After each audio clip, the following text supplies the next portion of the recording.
जय हिंद। स्वागत है दोस्तों आपके अपने YouTube चैनल हिंदी एकेडमी पर, जहां हम आपके लिए हिंदी भाषा के अलग अलग टॉपिक पर बारीक से बारीक सटीक जानकारी देने की कोशिश करते हैं। आज की ये वीडियो तत्सम तद्भव शब्दों की संपूर्ण जानकारी पर आधारित होगी। मेरी गारंटी है इस वीडियो को देखने के बाद 700 से 800 तत्सम तद्भव शब्दों को आसानी से समझ सकोगे। तत्सम तद्भव शब्दों से संबंधित हिंदी व्याकरण के सभी नियम ट्रिक के साथ बताने की कोशिश की है। साथ ही देशज शब्द, विदेशी शब्द, संकर शब्दों का भी A to Z अध्ययन करेंगे। तो दोस्तों वीडियो को ज़्यादा से ज़्यादा लाइक करें, शेयर करें और हमारे चैनल को सब्सक्राइब जरूर करें ताकि हमारी आने वाली वीडियो आपको मिलती रहे। तो आइए दोस्तों शुरू करते हैं आज की वीडियो शब्द विचार के साथ। जैसा कि आप सभी लोग जानते हो, संस्कृत भाषा सभी भाषाओं की जननी है। हिंदी भाषा का जन्म भी संस्कृत भाषा से हुआ है। तो हिंदी भाषा में आए हुए जो शब्द है, यानी हिंदी भाषा का जो शब्दकोश है, वो संस्कृत भाषा से समृद्ध हुआ है। और हिंदी भाषा में संस्कृत भाषा के अनेक शब्दों का प्रयोग किया जाता है। उसी के आधार पर, यानी उत्पत्ति के आधार पर हिंदी के शब्दों का वर्गीकरण निम्न प्रकार से किया गया है। पहला तत्सम शब्द, दूसरा तद्भव शब्द, तीसरा देशज शब्द, चौथा विदेशी शब्द और पांचवा संकर शब्द। हिंदी की महानता को आप भली भांति जानते हो। हिंदी अपने आप में सबको समाहित कर लेती है। संस्कृत भाषा से जो शब्द पूर्ण रूप में, जिस रूप में संस्कृत में उनका उच्चारण होता है, बोला जाता है, लिखा जाता है, उसी रूप में ये हिंदी में भी प्रयोग किए जाते हैं। तो तत्सम शब्द हैं। कुछ परिवर्तन के साथ, मामूली परिवर्तन, थोड़े बहुत परिवर्तन के साथ हिंदी में उन शब्दों का उपयोग किया जाता है। तो तद्भव शब्द है और आगे भी इनका हम विस्तार से अध्ययन करेंगे। तो दोस्तों सबसे पहले हम तत्सम शब्दों का अध्ययन करते हैं। तत्सम शब्द, तत्सम शब्द का अर्थ क्या होता है? तत्सम का अर्थ यही है, तत्सम यानी कि उसके समान। किसके समान? संस्कृत के समान। क्योंकि हिंदी भाषा का जन्म संस्कृत भाषा से हुआ है और संस्कृत के जो अनेक शब्द हैं वो जिस रूप में संस्कृत में काम में लिए जाते हैं, उसी रूप में, यानी ditto, same to same Hindi में भी उन शब्दों का उपयोग किया जाता है। तो उसके समान यानी संस्कृत के समान। तो ऐसे शब्द जो संस्कृत से सीधे हिंदी भाषा में आए हैं और आज भी उनका उपयोग उसी रूप में किया जाता है जिस रूप में उनका उपयोग संस्कृत में किया जाता है। आइए दोस्तों तत्सम शब्दों की परिभाषा देखिए। परिभाषा के आधार पर ऐसे शब्द जो संस्कृत भाषा से बिना किसी परिवर्तन के, यानी उनमें कुछ भी परिवर्तन नहीं हुआ है, जो के त्यों हिंदी भाषा में आए हैं, तो ऐसे शब्दों को हम तत्सम शब्द कहते हैं। कुछ उदाहरण देखिए दोस्तों। अग्नि, श्वशुर, सूर्य, पुत्र, श्रृंगार, नक्षत्र, ग्रह, कृषक, आम्र, वन, तीर्थ, ग्राम आदि अनेक शब्द जिनका संस्कृत में इसी रूप में उपयोग होता है, लेकिन अब इनका उपयोग हिंदी में भी इसी रूप में किया जाता है। इनमें कुछ भी परिवर्तन नहीं हुआ है, इनका ज्यों का त्यों हिंदी भाषा में उपयोग हो रहा है, इसलिए इन्हें हम तत्सम शब्द कहते हैं। नाम के आधार पर, जैसे संस्कृत में विवाह बोलते हैं, हिंदी में भी विवाह शब्द आ गया, तो विवाह हिंदी में काम में लिया जा रहा है लेकिन आया संस्कृत से है। विवाह शब्द आपने बोला हिंदी का हो गया अगर हिंदी में बोला है तो, लेकिन हिंदी में आया कहां से? संस्कृत से, इसलिए इसे हम तत्सम शब्द कहेंगे।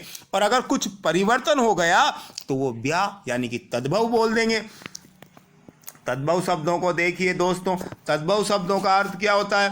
तद्भव यानी तत् प्लस भव, इसका अर्थ है उससे होना। उससे किससे?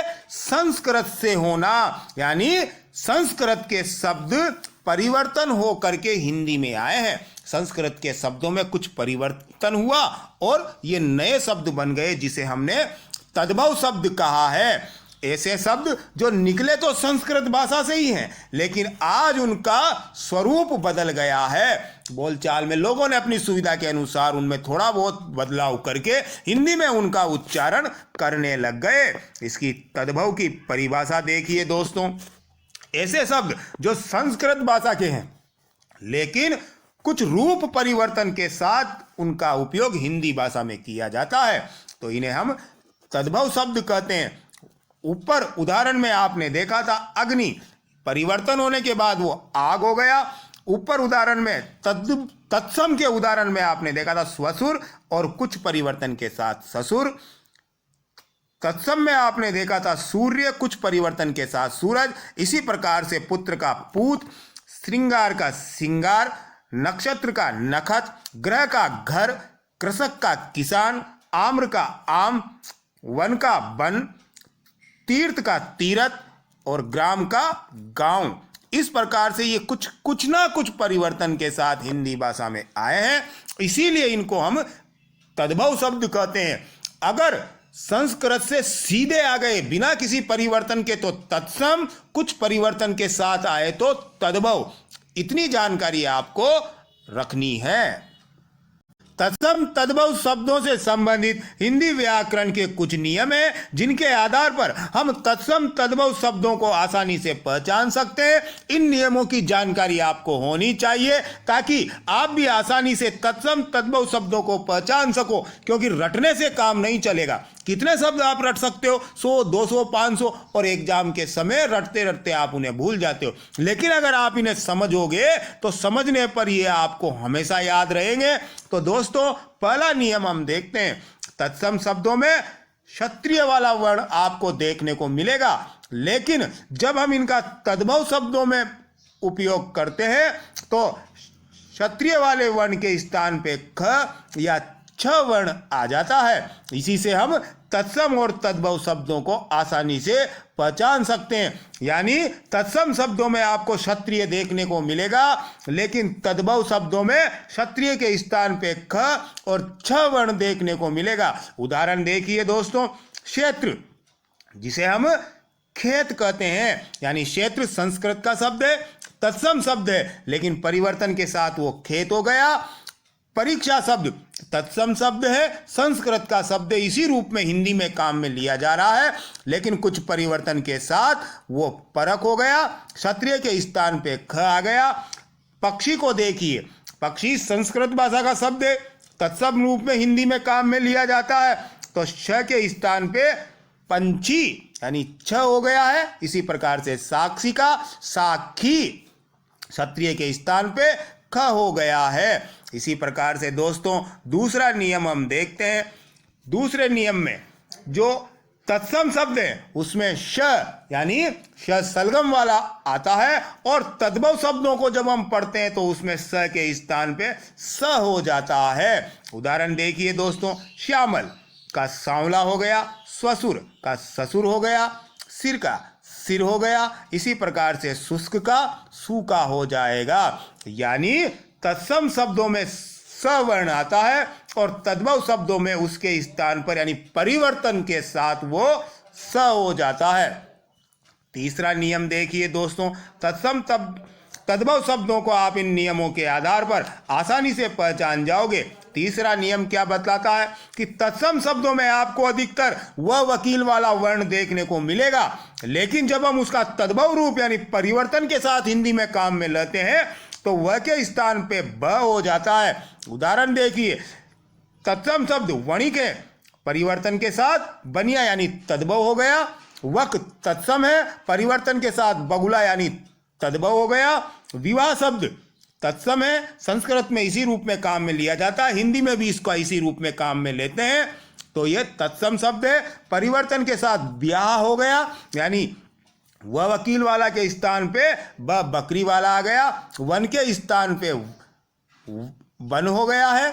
इसी रूप में हम इनका उपयोग करते हैं। अगर विवाह शब्द का हमने उपयोग किया है तो वो तत्सम है, परिवर्तन के साथ ब्याह बोला तो वो तद्भव हो जाएगा। चौथा नियम देखिए दोस्तों, तत्सम शब्दों में स्र का उपयोग अधिकतर किया जाता है। यानी आपने अब तक देखा हो तो आपने नोटिस किया होगा क्षत्रिय वाला, वकील वाला, स्र, ऐसे शब्दों का उपयोग संस्कृत में अधिकतर किया जाता है और संस्कृत के जो शब्द इसी रूप में आए हैं वो तत्सम है। तो तत्सम शब्दों में स्र का उपयोग किया जाएगा, लेकिन तद्भव में इस स्र के स्थान पे सवर्ण आ जाएगा। जैसे कि दन्ना श्रेष्ठी में ये जो स्र है उसके स्थान पे सवर्ण आ गया, श्रृंगार में जो स्र वर्ण है उसके स्थान पे सवर्ण आ जाएगा। ये कुछ बारीक नियम है, इनकी जानकारी अगर आपको रहेगी तो आप तत्सम तद्भव शब्दों को आसानी से पहचान जाओगे, आपको रटने की आवश्यकता नहीं पड़ेगी। नियम 5 क्या बतलाता है दोस्तों? तत्सम शब्दों में आपको ऋषि देखने को मिलेगा, ऋषि की मात्रा आपको देखने को मिलेगी। आप आसानी से पहचान जाओगे कि ये तत्सम शब्द है। जैसे कि श्रृंगार, घृत, मृत्तिका, घृणा, इन सब शब्दों में ऋषि की मात्रा जुड़ी हुई है, लेकिन इनके तद्भव रूप में ऋषि की मात्रा हट गई है। श्रृंगार का सिंगार हो गया है, मृत्तिका का मिट्टी हो गया है, घृत का घी और घृणा का घिन्न। यानी तद्भव रूप में ऋषि की मात्रा लोप हो गई, यानी परिवर्तन जिसको हमने कहा है वो नजर आता है। तत्सम तद्भव को पहचानने का नियम 6 देखिए दोस्तों। तत्सम शब्दों में श वर्ण अधिकतर उपयोग में लिया जाता है और उसके स्थान पर तद्भव में हम अधिकतर स का उच्चारण करते हैं। अधिकतर, कई स्थानों पर स जरूरी नहीं है कि आए, लेकिन तत्सम शब्दों में प्राय स शब्द का उच्चारण किया जाता है। उदाहरण देखिए दोस्तों, कृषक, इसमें आपने 2 चीजें नोटिस की। एक तो इसमें ऋषि की मात्रा भी ऐड है, दूसरा श भी ऐड है, तो इसी आधार पर ये तत्सम शब्द है। तद्भव रूप में किसान हो जाएगा, पोष में श आपको नजर आएगा और तद्भव रूप में ये परिवर्तन के साथ पूस हो जाएगा। पृष्ठ में भी आपने 2 बातें नोटिस की होंगी। एक तो ऋषि की मात्रा ऐड है, साथ में श भी मौजूद है। उसी रूप में आप तत्सम शब्द को बतलाओगे और तद्भव रूप में ये पीठ हो जाएगा। पुष्प में देखिए श मौजूद है और तद्भव रूप में फूल हो जाएगा। दोस्तों, तत्सम शब्दों में अधिकतर आपको आधे अधूरे शब्द देखने को मिलेंगे, जैसे कि इसमें भी है, इसमें भी है। तो आधे अधूरे, जैसे ग्राम था, दंत था, तो आधे अधूरे शब्द आपको देखने को मिलेंगे, तो आप आसानी से पहचान जाओगे कि वो तत्सम शब्द है। नियम नंबर 7 देखिए दोस्तों। नियम नंबर 7 क्या बतलाता है कि तत्सम शब्दों में अण वर्ण अधिकतर देखने को मिलेगा और इस अण के स्थान पे तद्भव में न वर्ण आ जाता है। जैसे कि अगणित में देखिए, अण के स्थान पे अगिनत यानी कि न आ गया।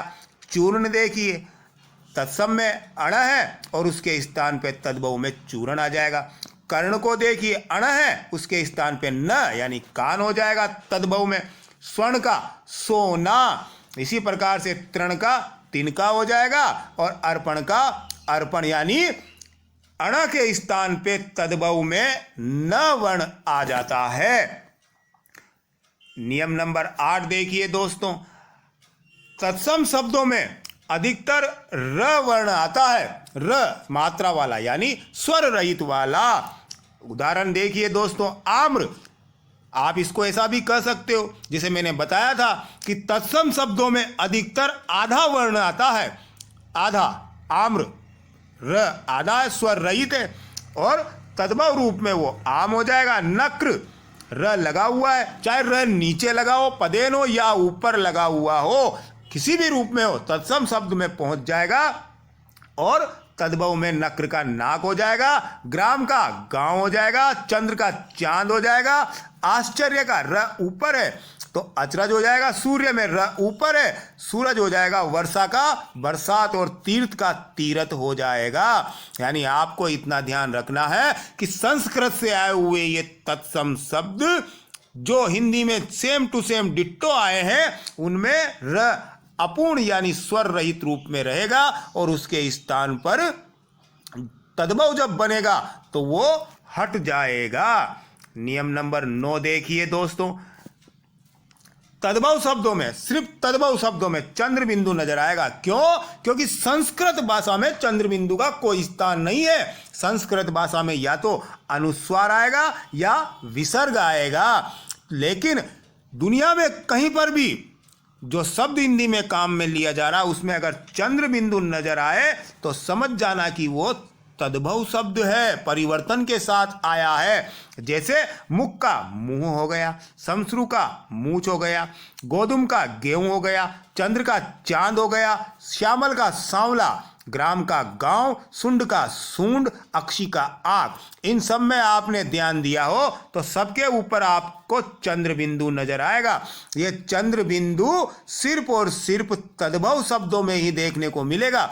अनुस्वार हो सकता है तत्सम शब्दों में नजर आ जाए, लेकिन चंद्र बिंदु सिर्फ और सिर्फ तद्भव शब्दों में ही आपको देखने को मिलेगा। चंद्र बिंदु नजर आ जाए तो आप बता सकते हो कि ये तद्भव शब्द है। अब विसर्ग की बात करते हैं। नियम 10 के अंतर्गत विसर्ग का उपयोग संस्कृत में किया जाता है, लेकिन संस्कृत के वो शब्द जिनमें विसर्ग है, सिर्फ विसर्ग का लोप होकर के उनका हिंदी में उपयोग किया जाने लगा। यानी विसर्ग उन्हीं शब्दों के अंत में लगता है जो हिंदी में उसी रूप में प्रचलित है। यानी कपूर है तो कपूरः, ज्येष्ठ है तो ज्येष्ठः। संस्कृत से जो शब्द है विसर्ग का लोप होकर के हिंदी में आए हैं। ये कुछ तत्सम तद्भव शब्द है जिन नियमों का हमने अध्ययन किया था, उसी के आधार पर हम इन्हें स्पष्ट करने की कोशिश करेंगे। नियम में हमने पढ़ा था कि जहां पर क्षत्रिय वाला होगा उसके स्थान पे या तो ख आ जाएगा या छ आ जाएगा।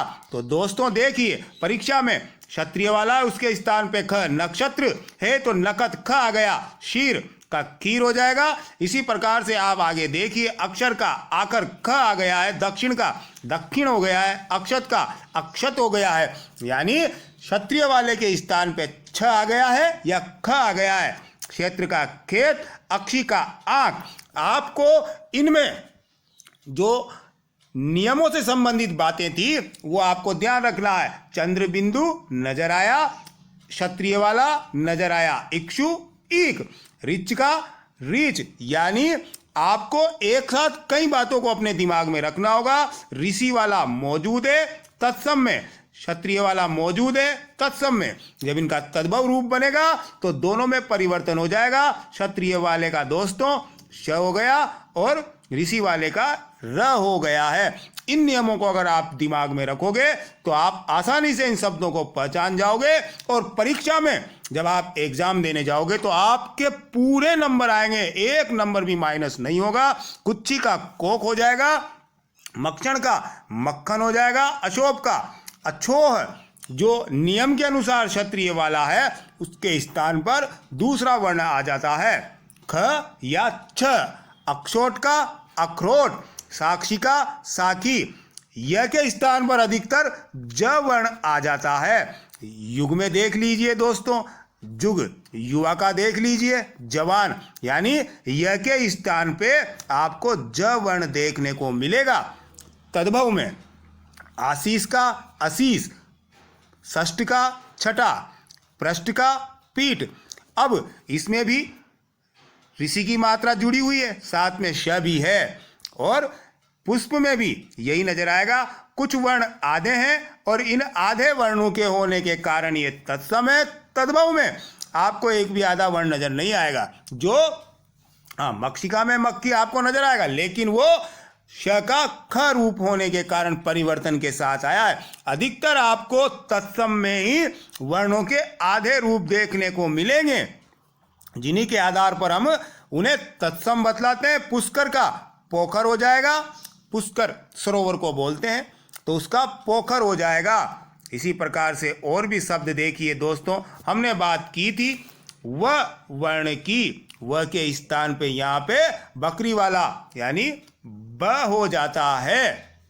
वणिक का बनिया, विवाह का ब्याह, वर्षा का बरखा, वक का बगुला, विद्युत का बिजली, वानर का बंदर, वर यात्रा का बरात, वत्स का बच्चा, वर का बर, उर्ध्ववर्तन का उबटन, यानी सब वह वह का ब हो गया है। शाक, स के स्थान पे स, ससुर में स के स्थान पे स, सुक के स्थान पे यानी स के स्थान पे स, सुक का सुआ, श्यामल का सांवला, सुंड का सूंड, स दीप सलाका का दिया सलाई स हो गया है। स्पर्श, स का स्पर्श स हो जाता है। आश्चर्य का अचरज और शब्द का शब्द आपको नजर आएगा। आधा वर्ण है, आधा वर्ण है, र ऊपर है, आधा वर्ण है, र ऊपर है।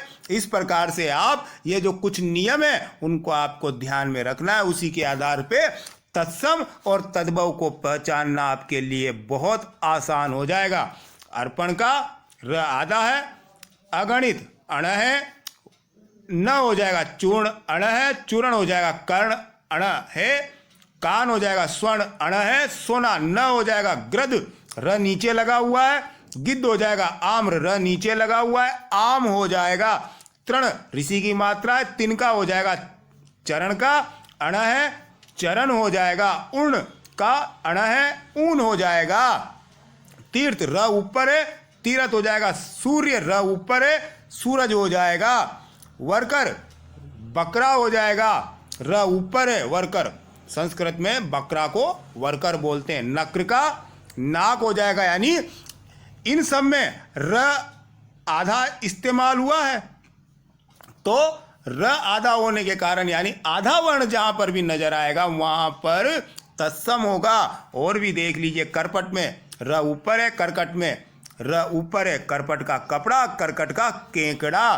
भाद्रपद में र आधा है, भादो भ्रू र आधा है, भौं ग्राम, चंद्र चांद।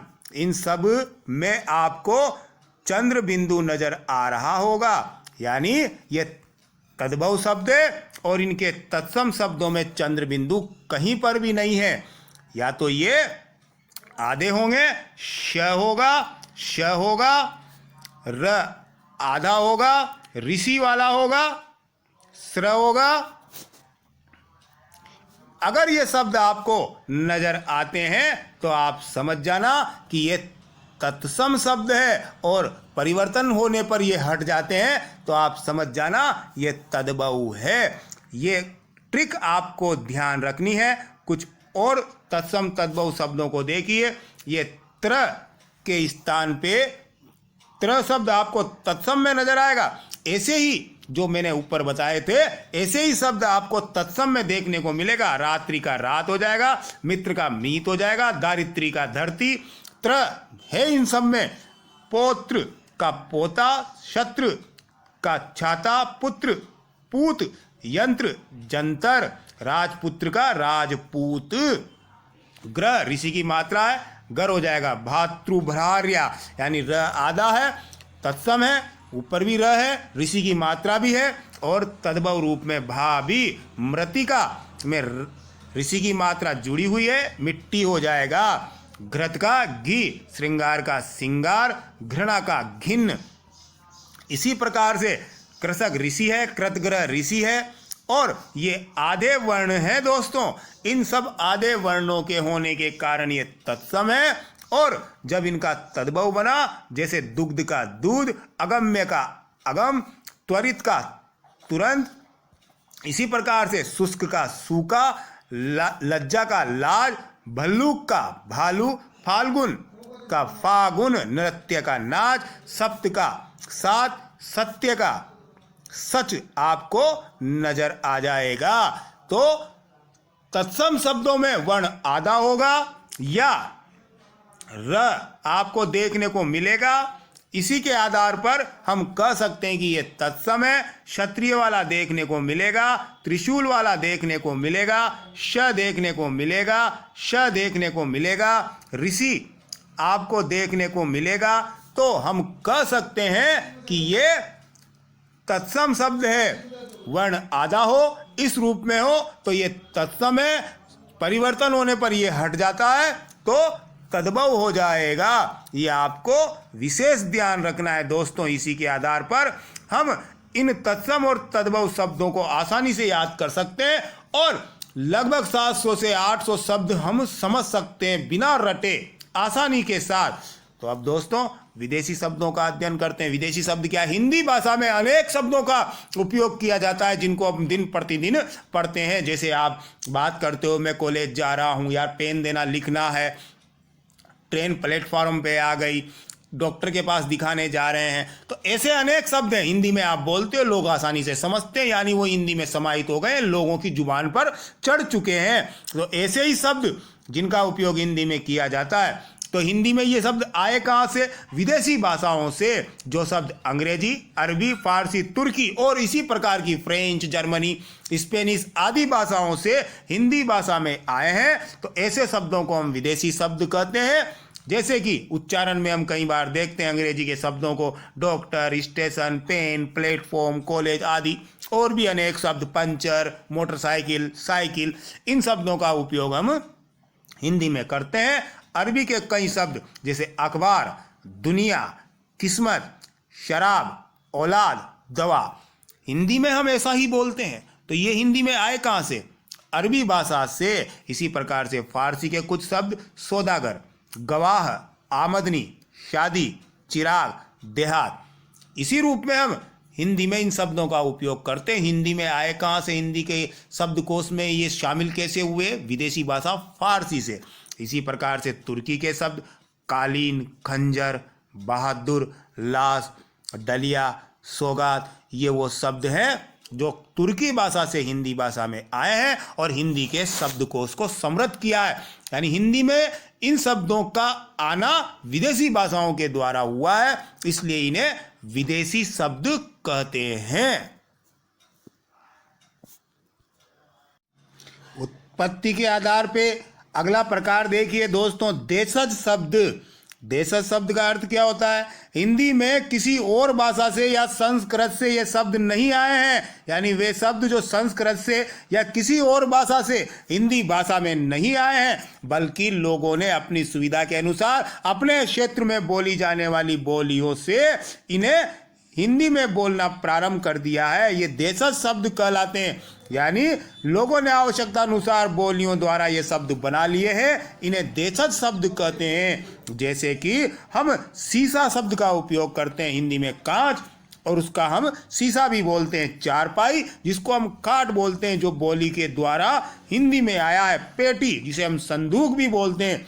ऊट पटांग, यानी अनर्गल बातें करना, इन शब्दों का उपयोग हम बोलियों से हिंदी में करने लगे हैं। लोग इनको समझने लगे, इनके अर्थ को जानने लगे हैं।